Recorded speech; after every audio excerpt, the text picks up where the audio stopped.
Welcome to the Genius Factory. Enjoy the video. You begin by confirming prerequisites. Check the phone model and firmware, and verify the mailbox exists on your Cisco call manager. Once done, note your extension and default PIN so you can log in immediately.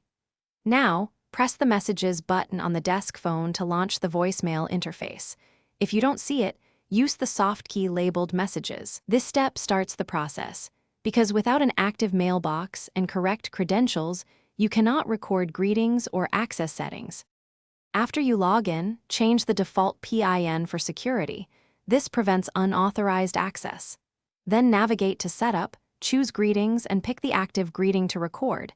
Use the handset or speaker and confirm the recording. Make sure to save and test playback so callers hear it.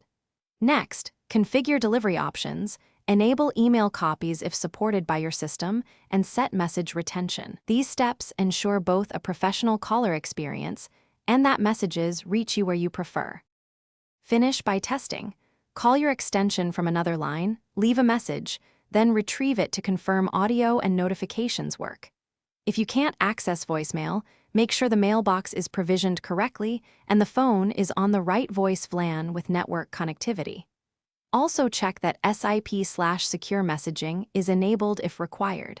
If problems persist, note any error codes and pass the phone MAC address to your admin so they can check provisioning and server logs. This speeds resolution. Thanks for watching. If you found this helpful, don't forget to like and subscribe.